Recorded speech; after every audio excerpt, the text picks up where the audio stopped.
Believe it or not, the sun was out for some of the time this past weekend.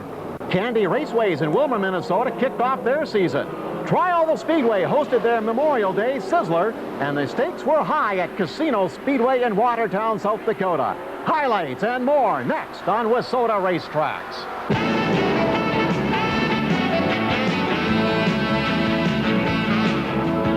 Wissota Racetracks. See the asphalt burn and the dirt fly. Highlights and insights of Wissota racing in the U.S. and Canada.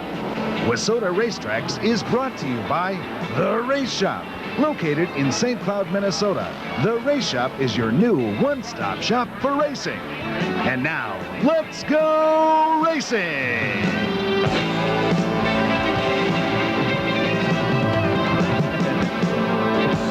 Hello again, everyone, and welcome to Wissota Racetracks. I'm Ted Osted, and along with Wally Shaver.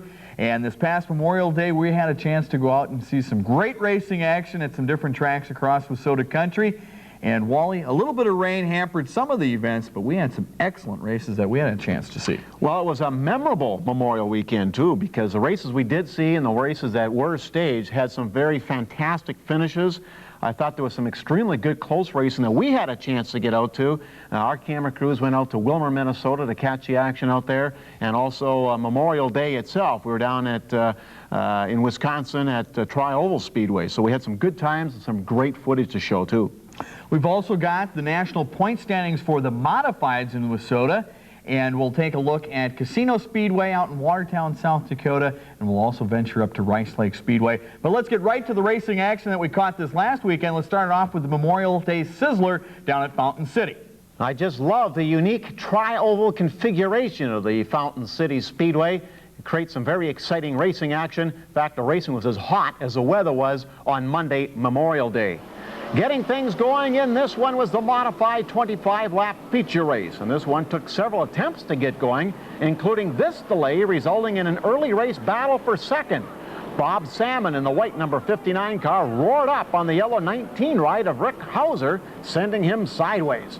Once the boys with the high-performance toys found their racing rhythm, we had a dandy of a battle up front. Paul Hamernik, who won his first race in a modified car a week earlier in Casson, Minnesota, led the way in his orange and white number 36 modified. Behind him, Salmon and Hauser continued their duel for position.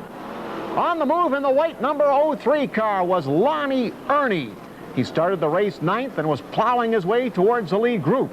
As he lapped traffic entering the picture, Earney ran out of room, ran into the yellow car, went airborne, and landed on all fours, dropping only one position to fourth in the process. Yahoo! That's a ride. Several more delays due to spinouts set up an interesting finale as the leaders kept regrouping nose to tail. While Hamernik continued his point position, Earney was making his move. Looking low, he tried to pass up Hauser's number 19 position. No go. Next time around, the wide sweeping curve of turn two's outer groove proved to be the spot as Earney shot past. Despite the strong surge, Earney was unable to reel in the 36 car of Paul Hamernik. Until last week, Hamernik hadn't won a race since 1986, as he collected his first win ever at Fountain City's Tri-Oval. Wissota Street Stocks capped off the Memorial Day card throughout Wissota country. And in this one, Terry Huebner in the white number 95 recycled street machine used his pole position to lock in the early lead. Behind him were a pair of Smiths, Dave in the blue and purple number 17 ride, and his brother Mark in the all-American colored J2 car.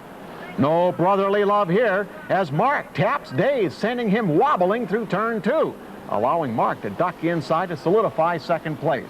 But moments later, Dave regained his spot with more paint swapping. Dave Smith closed in on race leader Huebner. He went outside, then tried inside, and finally powered past Huebner for the race's first lead change. Position swapped again a couple of laps later when the two touched hard exiting turn two, and the 95 ride of Huebner moved back to the point, eventually opening a large gap. A restart bunched the field, and with the last of 15 laps approaching, Dave Smith charged up hard on the outside as they sped side by side through turn one.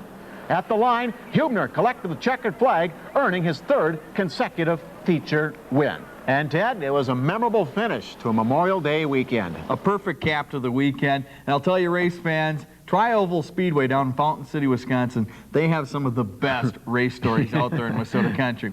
When we get back, we'll take a look at the national modified point standings, and we'll also test your knowledge with some Lou Fager's trivia.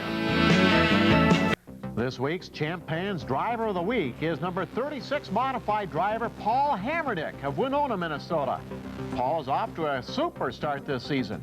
He won his first feature ever in a modified at Dodge County Speedway on May 21st and followed that up by winning the Memorial Day Sizzler at Fountain City.